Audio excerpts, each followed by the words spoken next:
temos a BVS e a Lavesques.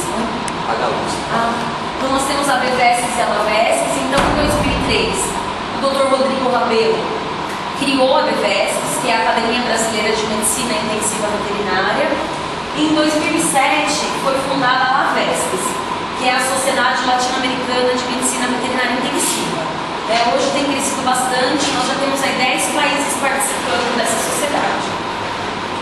Bom, conceitos estabelecidos. Então, a medicina veterinária intensiva, ela tem tido um crescimento, então tem muitos veterinários que agora estão interessados pela área, tem vários cursos então, que estão sendo oferecidos, então tanto ABC do trauma, ABC cuidados intensivos, o ano que vem vai começar também o ABC imagem, tem esse curso extensivo que tanto eu quanto o Luiz fizemos, que é de 8 a 9 meses, né, que você faz lá no CETAC.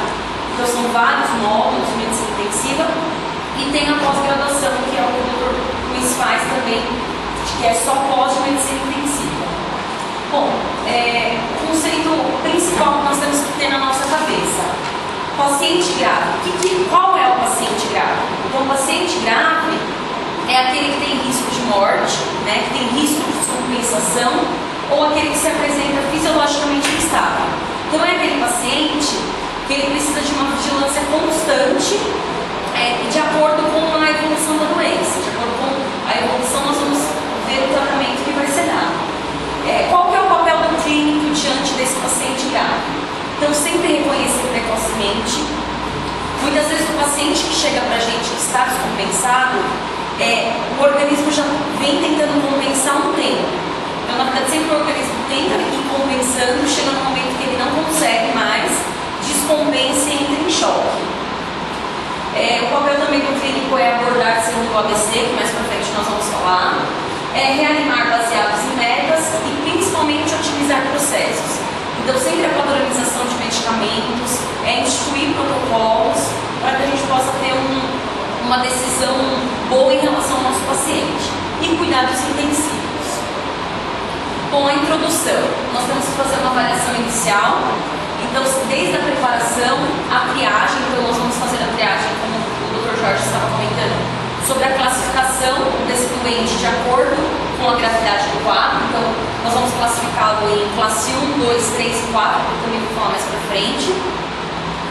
O exame primário, que é o ABC, a reanimação, medidas auxiliares, o exame secundário, que é a abordagem, e a reavaliação contínua e cuidados definitivos.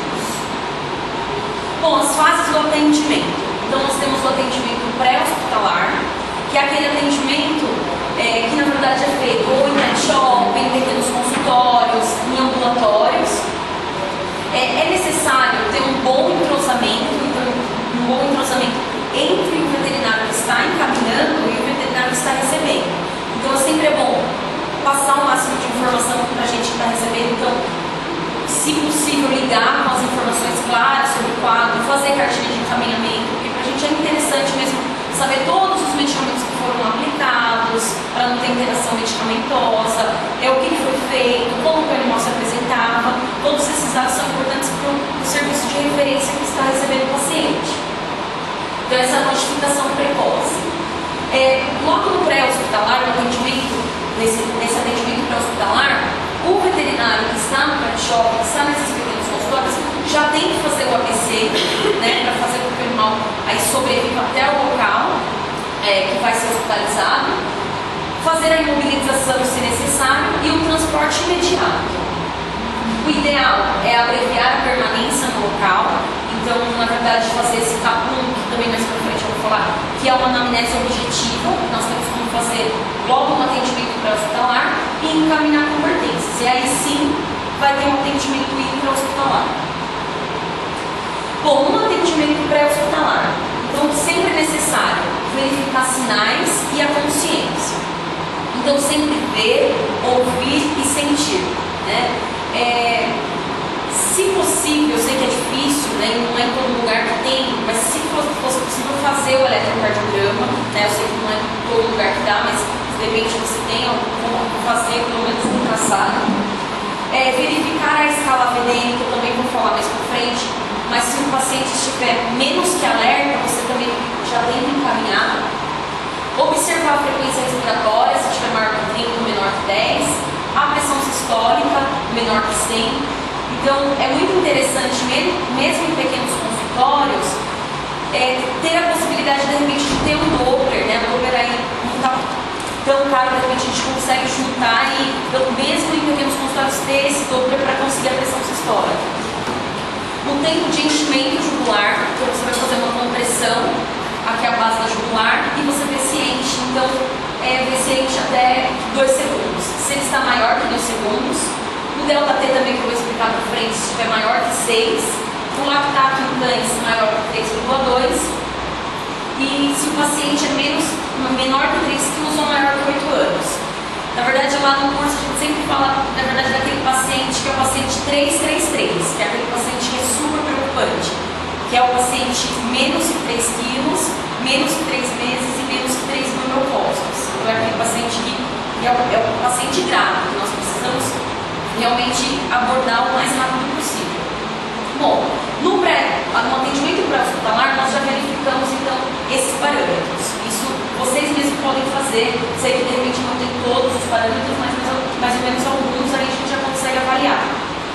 Bom, tem essas alterações? Sim. Você consegue estabilizar? Não, não consigo.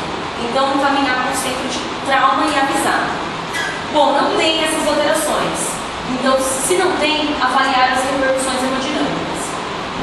É importante avaliar já nesse atendimento pré-hospitalar se há tórax volante. Então, esse tórax volante é quando há 2 ou mais costelas fraturadas em 2 pontos distantes um do outro, que a gente considera como tórax volante. Se há 2 ou mais fraturas próximas aos ossos longos, amputação proximal, então você vê aquele quadro que provavelmente vai precisar de uma amputação. Se há lesão penetrante em cabeça, pescoço, tórax ou extremidades, paralisia de membros, fratura de pelve, trauma mais queimadura, atropelamento, queda, mordedura mesmo que com um único ferimento penetrante, câncer, insuficiência renal, insuficiência cardíaca, diabetes e gestantes. Então, na dúvida, sempre encaminhar com rapidez. Bom, o paciente grave. O paciente grave é bem diferente daquele paciente que a gente tem feito os atendimentos clínicos, normais de rotina. Então, esquecer a rotina. A anamnese tem que ser objetiva, o exame físico rápido e dirigido. Trate sempre primeiro o que vai matar o paciente. Lembrar que emergência não significa fazer as preces e não se compensa a falta de treinamento dos nossos atendimentos. Lógico, nós temos que fazer um exame físico rápido, dirigido e sempre tomar uma atitude o mais rápido possível. Mas sempre tomar cuidado para não ir fazendo sempre tudo no automático. Então, na verdade, sempre parar, raciocinar para nós possamos chegar pelo menos o máximo possível para nós conseguirmos estabilizar o paciente. Então, ver as alterações hemodinâmicas em primeiro lugar. O que tem em mãos? Então, na verdade, aqui eu coloquei alguns fármacos, né, que são interessantes ter à mão. Tem muitos fármacos desses que são difíceis de encontrar no mercado. Muitas vezes nós veterinários temos dificuldade, porque tem muitos distribuidores veterinários que não nos disponibilizam. Então, para nós mesmos que temos o pronto atendimento, é muito difícil, mas estamos indo atrás para sempre ter esses fármacos na mão. Bom, adrenalina, principalmente em ressuscitação cardiopulmonar. A vasopressina, na verdade a vasopressina ela ajuda muito na fibrilação, então ela aumenta o fluxo sanguíneo em cérebro e em órgãos vitais. A miodarona, então na verdade a miodarona ela ajuda quando tem arritmias, mas aí você consegue, não só na auscultação, você de repente precisa mesmo ter um traçado eletrocardiográfico. Sulfato de atropina, principalmente aí em pacientes que está emparada ou já tem uma bradicardia intensa. Lidocaína 2%, sem vasoconstritor, então um anestésico local. A lidocaína spray, que na verdade ajuda bastante quando nós precisamos passar a sonda para oxigênio, a sonda nasal para oxigênio. E também com pacientes traumatizados que se precisa entubar, então de repente você consegue, quando o animal ainda tem um sinal de consciência e sente muita dor, de repente você consegue usar a lidocaína spray. A ketamina, o metominato também, assim como a ketamina, ajuda na indução de anestesia geral. O diazepam ou midazolam, principalmente em convulsões. O fentanil, nós temos utilizado bastante, depois mais pra frente eu vou falar sobre o Fiuk e o Milking, que na verdade é protocolo para dor severa, então analgesia de dor severa. A naloxona e o fumazina são bem difíceis de achar e na verdade não é difícil de a gente precisar utilizar, mas na verdade a naloxona ela reverte a depressão respiratória causada por opioides. Então tem alguns casos que na verdade o paciente fica com uma depressão respiratória devido ao uso de opioides, então ela consegue reverter esse quadro. A naloxona ela é uma antagonista dos efeitos dos benzodiazepínicos. Fumazanil. Glicose 50%, principalmente em casos de hipoglicemia, então que a gente pega bastante caso que o animal chega pra gente já em coma hipoglicêmico. O gluconato de cálcio, 10%, então em casos de eclâmpsia, em casos de hipocalcemia. O cloreto de magnésio, que ele ajuda bastante para a hipertensão. O cloreto de potássio, então em casos de hipocalemia. O bicarbonato em casos de hipercalemia e acidose metabólica. O manitol, então na verdade aqueles pacientes que chegam para a gente com convulsões seriadas, então nós precisamos usar o diurético osmótico. E a furosemida, principalmente em casos de edema pulmonar. Bom, profissionalismo. Então, na verdade, já tem trabalhos que eu coloquei aí em referência, que na verdade a presença do intensivista qual que é a função do intensivista? Então é melhorar sempre a vida do paciente. Então tem trabalhos que já dizem que a presença do intensivista ele diminui a mortalidade, eles fizeram trabalhos em relação a isso, e diminui também o tempo de permanência hospitalar. Quanto mais o paciente estiver com aquela vigilância que eu falei no começo, constante, mais o paciente tem condições para ficar menos tempo no hospital. Bom, a humanização do local, a gente até já comentou aqui, mas é importante, é interessante fazer a humanização do ambiente de internação e tem tanto uma preocupação com o bem-estar físico e emocional dos pacientes, quanto dos familiares e dos profissionais. A gente colocou aqui duas fotos de pacientes que passaram pelo éticos, tá? Então, na verdade, os proprietários levaram bichinho, você vê que o paciente ele fica aí já se sentindo um pouco mais em casa. Na verdade, quem tirou essas fotos foi o Elbert, eu vou dar os créditos para ele. Bom, o ambiente de trabalho. O ambiente de trabalho ideal é sempre, eu sei que na nossa área é difícil, mas sempre evitar o trabalho excessivo. Lá no Éticos, na verdade, os plantonistas, na verdade, os veterinários fixos, nós reduzimos a nossa carga horária, então nós fazíamos 12 horas, né, o mínimo aí, agora vamos para 8 horas. E você vê, de repente, um rendimento maior do trabalho. De final de semana não tem jeito, aí tem que ser plantonista mesmo de 12 horas, né, acaba tendo que ser aqueles plantonistas. Mas lá no Éticos a gente tem visto benefícios em relação a isso. O ambiente sempre ser agradável, pessoas que se sentem em trabalho melhor, e ajudar as pessoas a alcançar seu potencial. Na verdade, é muito bom quando você trabalha numa equipe que um ajuda o outro. Então, na verdade, como o Dr. Jorge sempre vem oferecendo aqui no curso, mas sempre que eu tenho uma dúvida de laboratório, o Jorge tem mais experiência em várias áreas, a gente sempre conversa, para, estuda juntos. Então, é muito importante também que a equipe seja unida. Bom, ao trabalho. Então, os equipamentos básicos aí de emergência. A máquina de TOSA, né, que na verdade o ideal é que ela seja exclusiva da emergência. Nós usamos a lâmina 40. Na verdade, a máquina de TOSA o interessante é ela ficar sempre em lugar de fácil acesso. Mas é um detalhe que de repente a gente não se atenta. Mas muitas vezes você está na correria, aí você vai pegar um acesso, você não faz a tricotomia, de repente você acaba fazendo de qualquer jeito o acesso, de repente você fazendo uma tricotomia rápida, lógico, mas você já evita flebite, você acaba evitando aí vários problemas que pode dar no acesso. O interessante também que a máquina de TOSA tem que ter uma conscientização. A gente fica lá sempre falando, e na verdade todo mundo usa, então acaba de repente aí em bom estado para ser utilizada. Bom, os equipamentos de proteção, então luvas, abridor de boca, sempre precisa de proteção cervical.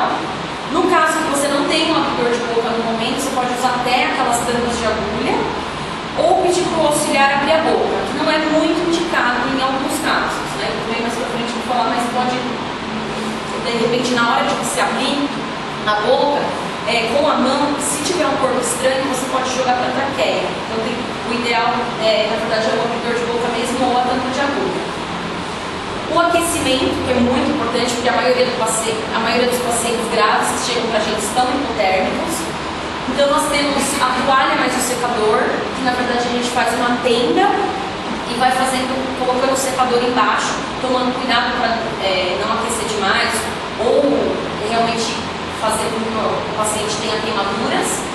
A toalha mais o secador é para ganho de temperatura. Então na verdade o colchão térmico ele ajuda. Mas na verdade ele não é efetivo para ganho de temperatura. Então na verdade nós utilizamos a toalha mais o secador.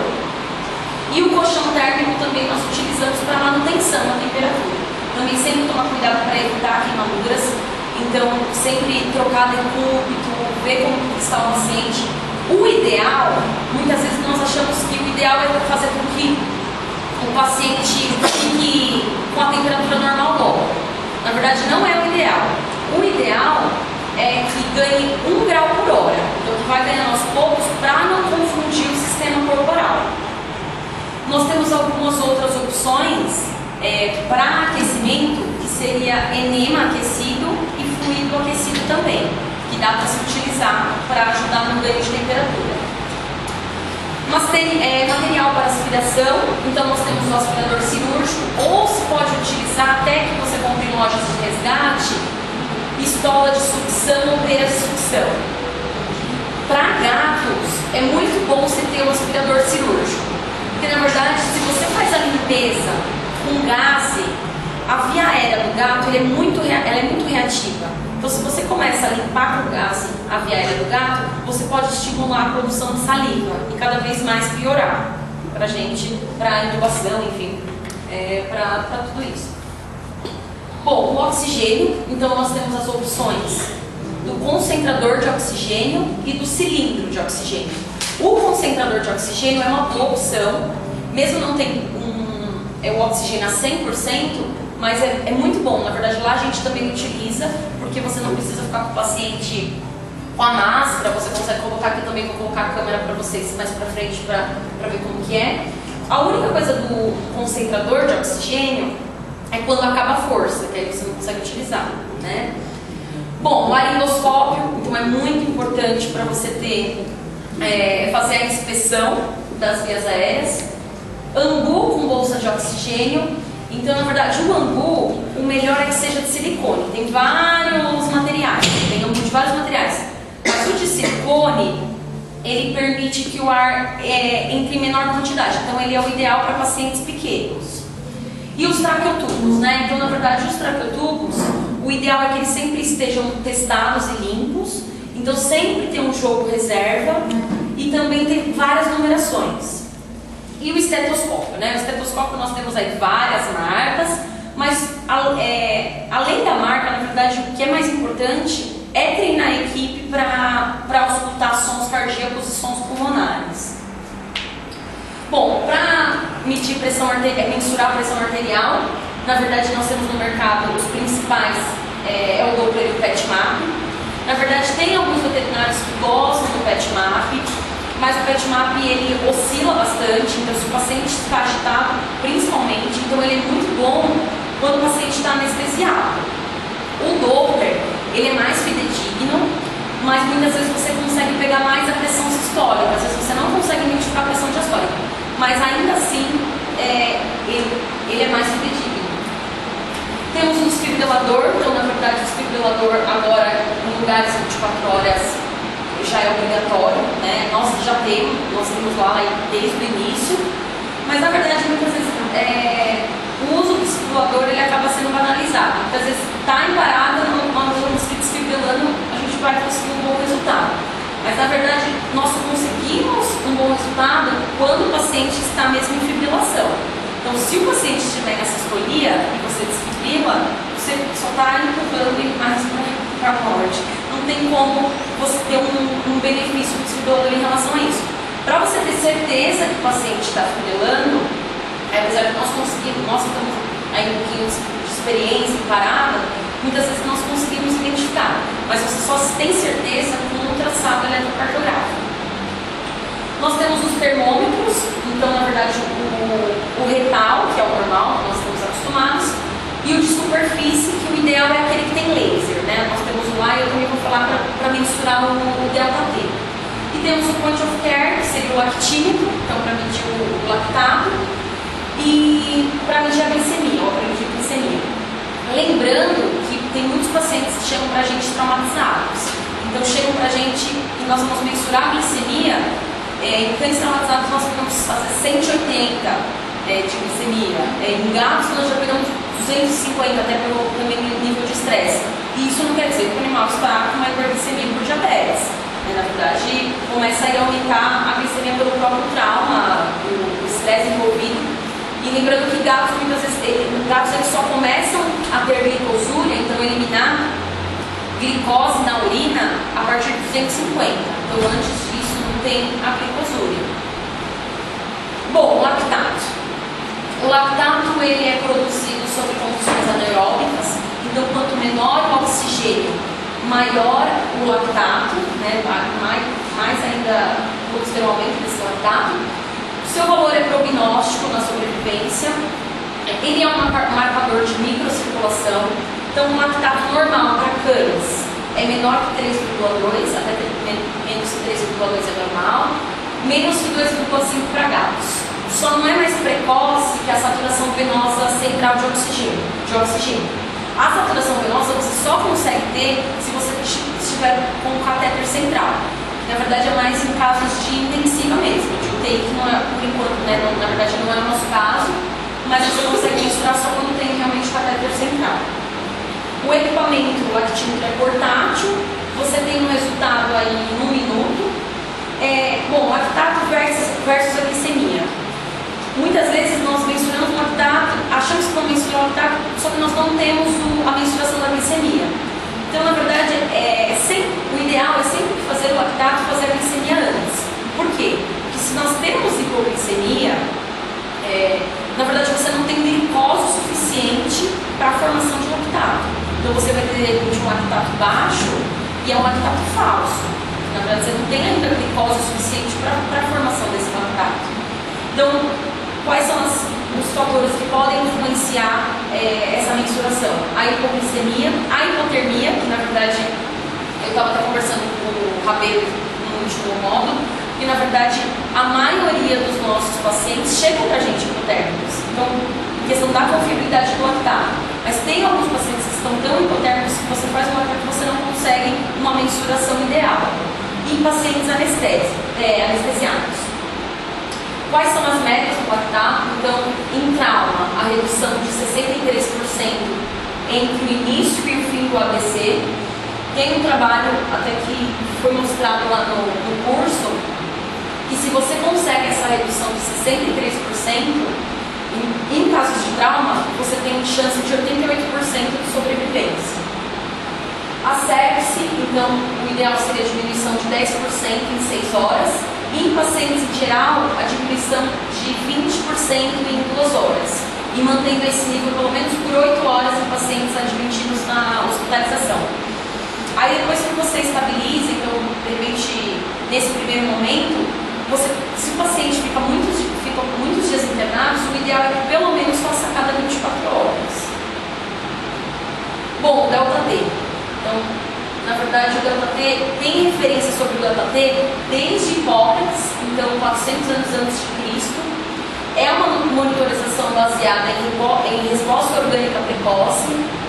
Então, quanto maior a vasoconstrição periférica, maior o delta. Então, é diretamente proporcional. Na verdade, é aquele paciente que chega pra gente com, de repente, a temperatura normal, ou de repente até hipertermia, só que aí você vê as extremidades estão bem frias. Então, na verdade, você consegue mensurar o ΔT, você pega a temperatura central, que é a temperatura retal, menos a temperatura periférica. E nós dissemos que a temperatura periférica é a temperatura dos rins e intestinos. Então é como se a linha central, que é cérebro, coração e pulmão, para compensar, ele retira toda a temperatura das extremidades e dos rins e dos intestinos para tentar entrar em fase compensatória. Nós usamos então o termômetro de contato e o ideal é que nunca seja maior que 6. Se o ΔT estiver maior que 10, o prognóstico é bem desfavorável. Nós mensuramos na região interdigital e também ele não é confiável se nós temos também casos de muita hipotermia. Aí não tem como nós temos porque na verdade se o paciente estiver hipotérmico, de repente você vai ter um ΔT menor que 6. Isso não quer dizer que o paciente não está com compensação periférica. Bom, interessante, nós temos também monitores, aparelhos de oximetria e bombas de infusão. Na verdade, o monitor em si ele já ajuda a gente a ver pressão não invasiva, ajuda também para repulso e saturação. O oxímetro portátil, o interessante é comprar esses que tem onda, que ele é muito mais confiável do que aquele que só vem no número da oximetria. Então, sempre que for fazer a oximetria, conferir o pulso que está no aparelho com o pulso mesmo do paciente, que aí com certeza nós vamos ter um resultado mais confiável. E as bombas de infusão que são indispensáveis. Qual é o conjunto, então, indispensável para emergência? Material de vias aéreas e ventilação, oxigenoterapia, pressão arterial, então principalmente aí o Doppler, lactato, termômetro de periferia e oximetria, presença de pessoal especializado em tempo integral e laboratório básico. Bom, laboratório básico, que você tem que ter num hospital aí de emergência. O aparelho de hemograma, então nós temos esse aparelho, na verdade, para a gente é muito bom, porque em poucos minutos você consegue ter valor de eritrócitos, de hematócrito, de hemoglobina, de leucócitos, de plaquetas, de linfócitos, de eosinófilos e de segmentares. Na verdade, hemolócitos. Então nós conseguimos ter em 5 minutos que você roda, você já consegue ter. Lógico, muitas vezes a máquina não consegue ser confiável, vamos supor, em casos que o paciente está com anemia profunda. Aí você passa na máquina e dá um leucócito lá em cima. Muitas vezes, como até o Dr. Robert já comentou, muitas vezes a máquina lê como leucócito e é célula nova. Então, na verdade, é eritroblasto. Então, por isso que é interessante não só fazer o exame parcial, mas também ter um profissional para que faça um diferencial depois da lâmina. Bioquímica, então é muito bom também lá que a gente consegue fazer, qualquer profissional que trabalha lá consegue fazer tanto creatinina, ureia, ALT, gama-GT, FAO, alguns dos casos para realmente nós já termos o resultado em poucos minutos. A centrífuga e a centrífuga de microhematócrito e o refratômetro óptico para fazer a proteína total. Então, principalmente em pacientes internados, o hematócrito e a proteína total vão dar informações muito boas para o paciente. Bom, lembre-se, o valor de qualquer teste ou exame está em sua capacidade de prever com segurança a presença ou ausência de uma doença. Então é muito importante nós termos em mãos aí no pronto atendimento o laboratório e os exames. O atendimento. Então vamos para o atendimento. O atendimento ele deve ser sempre padronizado. Geralmente é caótico, então na verdade é aquele proprietário que está desesperado, que está gritando, que o paciente também já está em péssimas condições. O organismo, como eu já disse, ele está em fase compensatória. Nós temos a hora de ouro, na verdade que é dita como hora de ouro, que nós temos aquele momento para agirmos, tomarmos uma decisão para que nós possamos fazer com que o paciente sobreviva. Em felinos acidentados, nós temos os pequenos minutos de ouro, porque na verdade o felino acidentado, a chance de ele vir a óbito é muito grande e muito rápido. Por onde começar? Então sempre atendimento ao telefone. Então é importante nós treinarmos as recepcionistas, as pessoas que atendem o telefone, para saber dar as informações para o proprietário e também coletar informações para a gente. As orientações de primeiros socorros que você já pode fazer pelo telefone e a triagem que nós vamos fazer quando o paciente chegar. Então nós vamos classificar classe 1, 2, 3 e 4. Orientações para o transporte. Eu peguei essas orientações de um livro do Rabelo, que ele coloca aí que seria legal nós já falamos até para quem é de pequeno consultório, que trabalha em clínica, para de repente quando a pessoa liga e está em emergência, você já dá as orientações para o proprietário. Então sempre pedir para manter a coluna do animal reta e não dobrar o pescoço do animal, porque na verdade quando nós dobramos o pescoço do animal, nós comprometemos a respiração. Então sempre manter, não precisa hiperestender o pescoço, mas pelo menos não dobrar.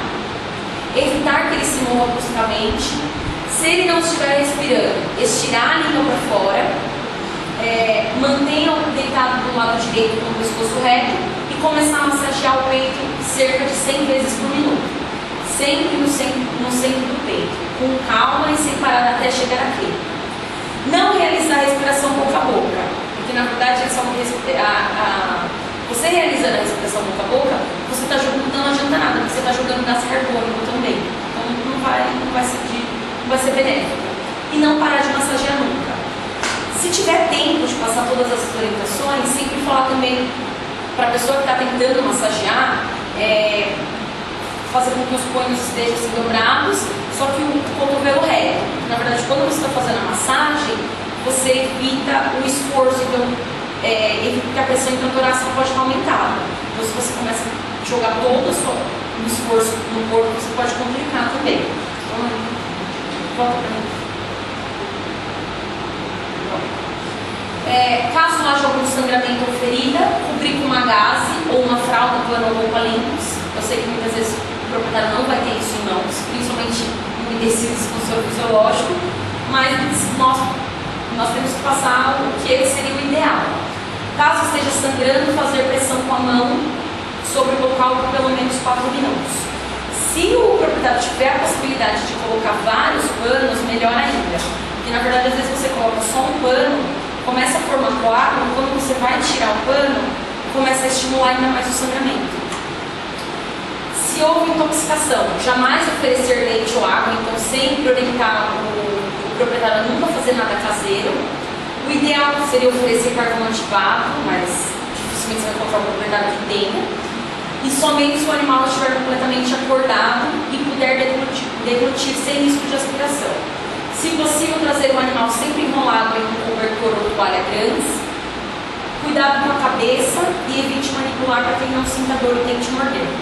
Um paciente que chega para a gente agressivo, que ele está tentando morder, é aquele paciente que você já vê que a via aérea não está obstruída. E se ele está tentando morder, está agressivo, já é a primeira coisa que a gente vê. O A, que é do ABC, já está garantido. Então, porque ele está tentando morder porque ele está conseguindo respirar bem.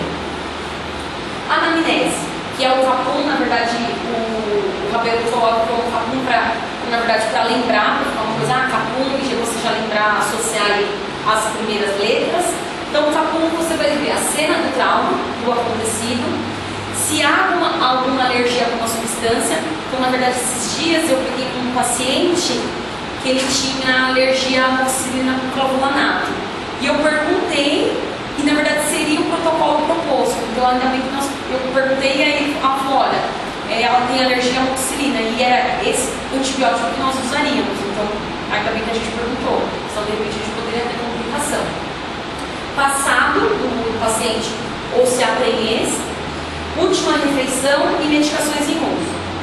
Lá no Éticos, logo no termo de ciência, no termo de atendimento, nós temos essa história clínica de urgência. Então o proprietário já chega, ele já vai respondendo, ou se não dá tempo a gente já vai perguntando. Então, descreva com suas palavras a queixa principal, como ocorreu, a que horas, tem que se lembrar de todos os detalhes. Se possui alergia a algum medicamento, vacina, anestesia, se sim, qual. Se teve alguma cirurgia, doença ou internação nos últimos 30 dias. Para a fêmea, se pode estar prenha. Aí já coloca se é castrada, que para a gente também é uma informação boa. Quando foi a última refeição, quanto comeu e o que comeu. E se toma algum medicamento, qual a dose e quando foi a última vez que tomou. Principalmente aí esses 5 que pacientes chegam pra gente para internar, nós vamos saber toda a relação de medicamentos que o paciente toma, orais em casa. Principalmente o paciente cardiopata, de repente tem aí um protocolo, nós precisamos continuar seguindo, porque de repente você melhora um quadro e piora outro.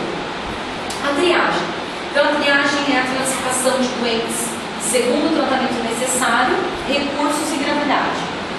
Você tem que fazer o tratamento prestado, o tratamento prestado tem que ser segundo o ABC. Sempre são os 4 pontos principais que o Dr. Rodrigo aborda. Na verdade, sempre você verificar consciência, a perfusão periférica, a história e o padrão respiratório. Também se aplica já a triagem, você mesmo em clínica, para você conseguir fazer uma triagem rápida, se aplica para determinar o hospital de envio, porque você tem que verificar se o local ao qual será transportado tem condições para atender às exigências do paciente traumatizado.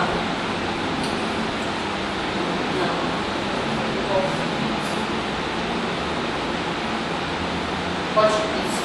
Bom, paciente classe 1. Então, paciente classe 1 é aquele paciente que está inconsciente, ou que está em apneia, ou que tem ausência de pulso não detectável.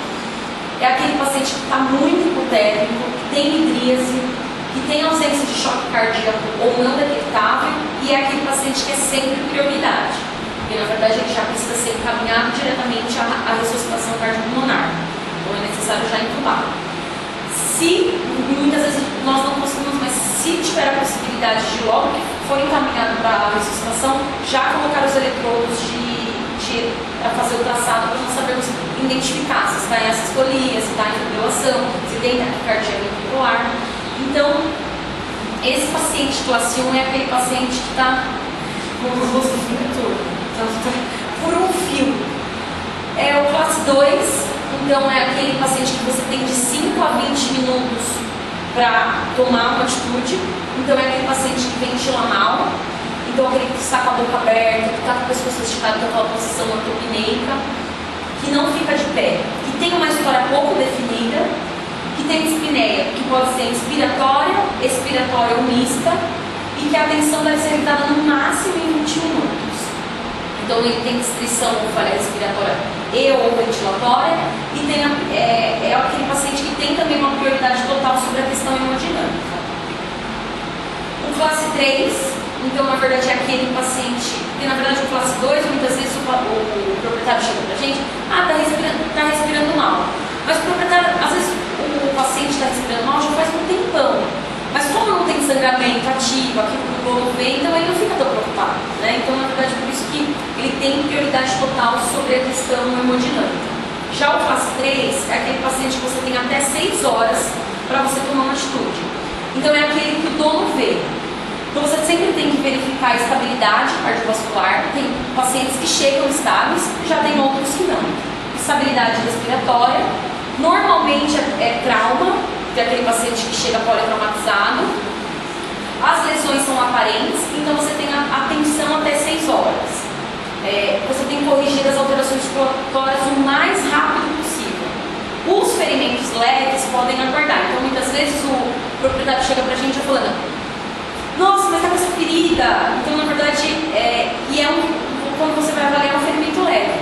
Na verdade, tem outras questões muito mais importantes para nós abordarmos. E depois os ferimentos de pele, até do subcutâneo. Lesões aparentes enganam. E temos o paciente classe 4, que é aquele paciente que tem hélice, aquele que tem claudicação, ou que tem um câncer já há um tempo, que tem uma doença renal crônica. O óbito, assim, lógico, dependendo do caso. Às vezes você pega um paciente de câncer terminal, não é nesse caso, mas o óbito ele é pouco provável em 12 horas. Então você tem um tempo maior para estabelecer o diagnóstico e o tratamento. Então você tem atenção até 72 horas. Lógico, todas essas horas aí que a gente está falando é o máximo. Lógico, você vai sempre agir num tempo menor. Sempre tomar muito cuidado com ele, porque na verdade é um paciente que muitas vezes o organismo está em fase compensatória, está para descompensar e nós achamos que não tem grande importância. Então, na verdade, sempre tomar cuidado com ele, porque observação, serão os próximos classe 3, 2 e 1. Então, na verdade, ele chega pra gente às vezes só com O proprietário chega, está vomitando. Mas de repente o paciente em poucas horas começa a descompensar e vira um passo 3, 2 ou 1. Bom, a VDN escala de Glasgow, então a VDN também sempre eles utilizam dessa forma de fazer abreviações para nós lembrarmos. Então você sempre avaliar essa escala VDN. Se o animal está alerta, se ele responde a estímulo só verbal, então na verdade não é um paciente que está espertinho, então na verdade ele só responde se você fica estimulando, chamando nome, fazendo algum estímulo nesse sentido. Tem um paciente que aí já é um pouco mais crítico, que na verdade ele só responde a estímulo doloroso. Então na verdade é aquele paciente que ele só consegue responder mesmo quando você dá um estímulo. Então quando você faz o pensamento do membro, de alguma coisa que ele começa só a responder com esse estímulo. E tem o paciente M, que é aquele paciente que não responde. O Dr. Victor passou para vocês a escala de Glasgow, na verdade eu também coloquei uma aqui. Não vou falar muito dela, mas na verdade no material vai ter para vocês no site disponível também essa apresentação. Mas aí você vai avaliando em pontos. Se na verdade a pontuação estiver entre 3 a 8, ou na verdade 8, o prognóstico é grave. Então o ideal é que já você entube, porque o paciente vai estar com um nível de consciência muito baixo, para você manter a via aérea permeável e protegida também. E você consegue fazer com que o paciente sobreviva. Bom, aí nós vamos para o ABC, eu sei que o Dr. Luiz, o Dr. Victor também chegou a comentar do ABC, mas eu vou acabar falando um pouquinho mais para vocês. Então tem o A, que é o ar, de vias aéreas, B, boa respiração, C, circulação. Então durante a abordagem primária, sempre proteger a coluna cervical, fazer o controle da via aérea, jamais rotar, levantar, hiperestender ou hiperflexionar o pescoço. Então tomar muito cuidado em relação a isso, que você pode prejudicar e prevenir o fechamento da via aérea. A abordagem seria o exame secundário. Depois de você fazer todo o ABC, você vai para a abordagem. Que seria novamente o ar, sempre, boa respiração, oxigênio, retroperitônio, que seria reto, mais pelíneo, mais vagina no caso de fêmeas. Dor de desidratação, então sempre corrigir a dor, Às vezes o paciente você acha que está muito ofegante, às vezes você sabe, às vezes é só por dor. Então fazer esse controle da dor, fazer também a correção da desidratação, ver abdômen, então sempre verificar o abdômen, glicemia e ganglios, os linfonodos, o encéfalo, então fazer alguns testes para avaliar o sistema nervoso central e os membros. Após a realização da abordagem, então desse exame secundário, tubo, som e dedo em todos os orifícios, naturais ou não. Então sempre verificar, eu também peguei um caso que na verdade eu tinha feito aí o ABC, fiz tudo, e depois que eu estava terminando de ver o resto, que eu fui enfiar o dedo assim no ouvido e estava com sangramento ativo. Então muitas vezes, de repente eu não teria enfiado o dedo, se eu não tivesse enfiado o dedo lá, de repente eu não teria nem identificado esse tipo de sangramento. Ar. Então, o ar é o controle da via aérea, então nós temos aí alguns que tem que ter uma atenção especial. Então, os felinos, como eu já disse, eles têm a via aérea bem reativa, então tomar cuidado com a salivação em excesso e com o laringoespasmo. Os obesos eles têm o palato mole bem flácido, então acaba piorando o quadro de dispneia. Braquiocefálicos, eles têm alterações também no laringe e também no palato, às vezes é bem alongado. Trauma, então muitas vezes desconfigura a via aérea. E o inconsciente, que é daquele da escala de Glasgow, que você precisa entubar. E os pacientes que estão com dupla obstrução, seja de secreção, como seja de algum corpo estranho. Qual que é o problema maior? Às vezes nós recebemos um paciente que tem tudo isso. Então você recebe um gato obeso, que é bracocefálico, que está traumatizado, que está inconsciente e que tem saliva obstruída. Então é aquele paciente que você tem que fazer o controle assim, muito aí, rápido e fazer esse controle. Manejo básico. O manejo básico então seria as manobras simples para permear e melhorar a oxigenação. Você tem que primeiro fazer a técnica de desobstrução, que pode ser com aspiração, principalmente em gatos, então o aspirador cirúrgico, para tirar a secreção. A técnica do gancho, que aí você pega a pinça hemostática, enrola gás em cães e dá uma limpada na via aérea. Os métodos de oxigenação, que é o fluxo direcional, máscara, colar elisabetano, câmara, bolsa, catéter nasal. Quem escolhe é o paciente. Cada paciente, por mais que nós instituímos protocolos, cada paciente ele exige uma maneira diferente de abordar. Bom, no manejo básico nós temos o tubo. Então, na verdade, eu tirei essa foto, nós estamos andando no gatinho logo que ele chegou. O tubo, na verdade, ele tem um aproveitamento a cerca de 30%. Então, ele é só imediato. Então, ele é só suficiente até definir o método final de oxigenação.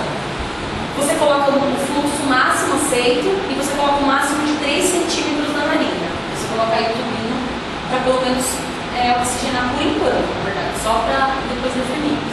A máscara, então, na verdade, eu tirei essa foto só para colocar. Então, o ideal é que a máscara ela esteja o mais estreito possível, na verdade, para vedar todo o oxigênio e não sair. Tomar cuidado, porque às vezes o paciente ele está tão agitado e você fica tentando brigar com o paciente para ele tentar ficar na máscara. E na verdade, quanto mais o paciente ficar agitado, pior o padrão respiratório. Então, a máscara não vai ser efetiva nesse caso. Ou muitas vezes nós precisamos sedar o paciente. O colar, que na verdade você pega um colar elisabetano, você veda ele 75%. Você tem que deixar 25% aberto para o escoamento de gás carbônico, senão você intoxica o paciente com gás carbônico. Aí você coloca a mangueira aqui embaixo. Então, a mangueira de oxigênio embaixo para oxigenar.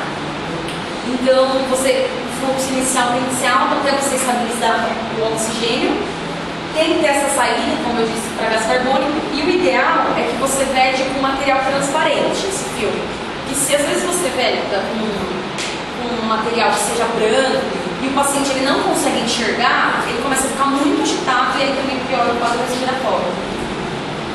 Bom, o catéter nasal, então pode ser também um catéter tipo óculos. Você usa 100 ml quilo por minuto o fluxo. Ele é mais efetivo em alguns casos e menos irritante em alguns casos, porque tem paciente que odeia, mas tem outros que vai super bem. Então, às vezes a gente coloca lá no net, o Jorge coloca bastante, e tem pacientes que vai super bem. Impedir sempre a atrojonia. Então, pelo amor de Deus, na verdade, sempre tomar cuidado. Na verdade, se você passa a gente usa a sonda uretral. Você passa a sonda a seco, às vezes na hora do desespero, você vai machucar a via aérea. Então, sempre umidificar a sonda. Para você passar, você passa então a nível do focinho e você pode fixar ou com um pontinho, mas a maioria das vezes até com um pouquinho de super bonder, né? Que é legal para utilizar. Sempre depois que você coloca, você usa o colar para proteger que o paciente não tire. E outra coisa muito importante, que às vezes a gente esquece no pronto-socorro, mas precisa fazer sempre, identificar essa sonda, para identificar se é de oxigenação ou se é nasogástrica para alimentação. Para de repente você não fazer uma alimentação ainda, sempre identificar, colocar uma esparadrapo, alguma coisa para identificar. Não sei nada. Bom, aí a câmara, que é principalmente para felinos e espinetos, é ótimo. Então o felino ele não gosta de máscara, ele fica muito assim. Lá no Éticos nós temos essa câmara, que eu tirei foto, e também eu pedi para o Dr. Rodrigo Rabelo também, que tem essa, que também é como se fosse uma caixa de transporte. É muito bom, na verdade, essa câmara nós utilizamos porque o oxigênio ele já vai direto na câmara. Tem um escoamento também de gás carbônico, então nós temos a saída para gás carbônico, serve também para aquecimento, mas também tem que tomar muito cuidado, porque tanto uma quanto a outra tem um aumento de temperatura muito rápido. Então, na verdade, o paciente às vezes está melhor na parte de oxigenação, mas ele começa a ficar muito hipertérmico. Então, tem que tomar cuidado para fazer esse controle de temperatura. Bom, quais são as perguntas que nós temos que fazer então nesse manejo básico? Fizemos o manejo básico. Bom, a via aérea está aberta, protegida? Oxigênio e ventilado adequadamente? Tem uma progressão favorável? Ah, não. fazendo tudo isso e não está melhorando. Então, nós vamos para o manejo avançado da via aérea. Seria a intubação. Para a intubação, na verdade, quando o paciente está muito agitado e nós precisamos fazer com que ele melhore, o ideal é de 7 meses. Tá? Eu sei que de repente o pessoal fica um pouco com medo de sedar, mas precisa intubar um animalzinho e ele não deixa você intubar, mas ele está com uma dispneia muito intensa, o ideal é sedar para intubar. As indicações: apneia, sofrimento respiratório importante com capacidade de imobilizar, quando o paciente está muito hipotenso ou choque com perda de consciência, trauma crânioencefálico grave, lesão torácico-pulmonar grave, trauma grave das vias respiratórias craniais. Quais são as vantagens da intubação? Manter permeável a via aérea, permitir a aspiração endotraqueal. Então, mesmo com o traqueotomo, você já consegue colocar um aspirador cirúrgico dentro e aspirar a secreção, permitir aporte adequado de oxigênio e ser uma via alternativa para a administração de fármacos. Então, muitas vezes, se você não tem um acesso ao intravenoso, você pode usar, então, para fazer adrenalina, propina numa parada. Quais são os materiais? Então, tubos endotraqueais, abre-boca ou gás sonda para abrir a boca, lidocaína spray se necessário, principalmente para pacientes, como eu disse, traumatizados, e o laringoscópio.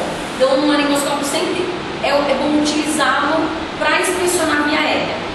Na verdade, eu sei que às vezes no consultório também a gente não consegue ter, em consultórios pequenos, o laringoscópio, mas também é um bom investimento, mesmo se você não ter tudo para fazer uma intubação. Mas só você ter o laringoscópio para você fazer a inspeção de via aérea, para ver se tem corpo estranho, é ótimo, porque de repente a gente faz com a mão e se tiver um corpo estranho, você pode mesmo jogar pela traqueia.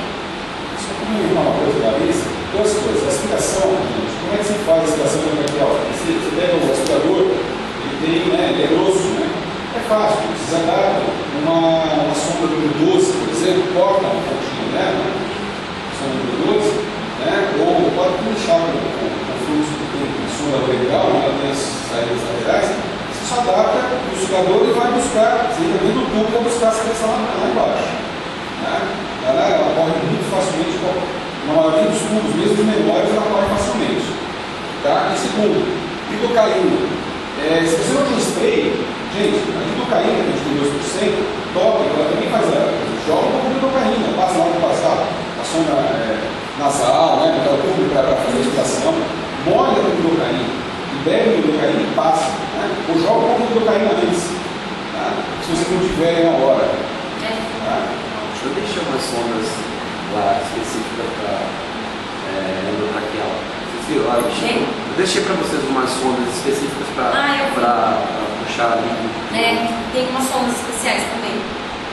Não tem. A sonda eletrol funciona muito bem, gente. E mesmo a nariz também, a sonda eletrol. E na verdade, às vezes, se você tem na sua clínica só um cilindro de oxigênio pequeno e tem uma sonda eletrol, de repente você consegue passar, fazer isso que o Dr. Jorge está falando, e você consegue passar pelo menos para manter o suporte até conseguir estabilizar para ir para um hospital. E a sonda eletrol para colocar no esperômetro, você procura colocar, faz a curva, não faz uma curva reta, né? Se você dobrar ela, faz uma curva suave, o ideal é que você coloque já a pontinha aqui do superbonder, passa pelo meio do olho, colocando outra pontinha do superbonder aqui, e se precisar atrás também faz o negócio chegar atrás, porque aí você coloca o polarizador e deixa para trás, aqui, essa sonda fica daqui para cá.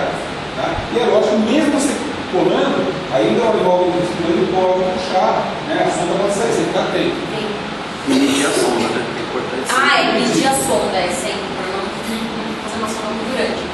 É muito comprido. Bom, aqui nós temos a escala de Von Hartley-Runge. Na verdade, é dividida em graus. Então, na verdade, o grau 1, eu tenho tanto desenho quanto foto, as fotos não ficaram muito boas, mas pelo menos dá para eu ter uma noção.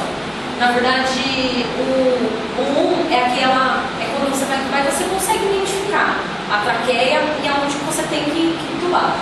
A 2 é quando a traqueia já está um pouquinho mais estenosada, um pouquinho mais fechada. E 3 e 4 é quando a via aérea já está muito fechada. Então, se está assim, às vezes você não consegue intubar.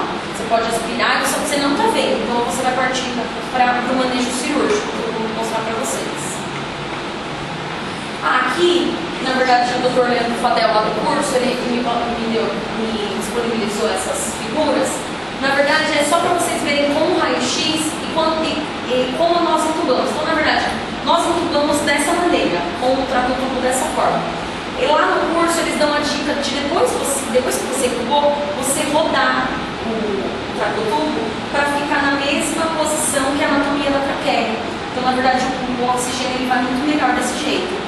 Porque a gente sempre entuba, deixa assim. Se você dá uma rotacionada no trato-tubo, melhora muito, porque fica na mesma anatomia que a traqueia. Porque a traqueia está ali, o trato-tubo assim. Aí o trato-tubo fica bem ali, encaixadinho. Temos a máscara laríngea também, que o Dr. já até falou, mas na verdade a máscara laríngea ela é muito boa, principalmente em gatos. A gente tem utilizado bastante, as meninas a gente utilizou já várias vezes, foi bem legal. Você inflando o cuff, você faz o fechamento do esôfago e ele bloqueia a laringe, né? A faringe, a laringe, e na verdade vai todo o oxigênio para a via aérea.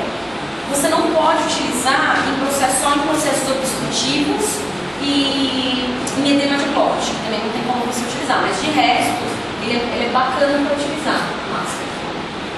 O manejo cirúrgico, então é aquele manejo, você só vai partir para esse manejo em último caso. Quando você não conseguiu entubar, você primeiro está no manejo básico. Então, foi lá no manejo básico, fez a máscara, fez a câmara, fez a sonda, não melhorou. Você tem que entubar, você não conseguiu, aí você vai para o manejo cirúrgico. Quais são as indicações? Então, fracasso na tentativa de intubação, quando tem um trauma muito severo, então maxilofacial, que você não consegue intubar, e trauma grave das vias respiratórias superiores. Quais são as técnicas? Você tem a punção cricotiroidea, a intubação retrógrada, a tricotiroidotomia e a traqueotomia, que é a última técnica a ser utilizada. Principalmente a traqueotomia, você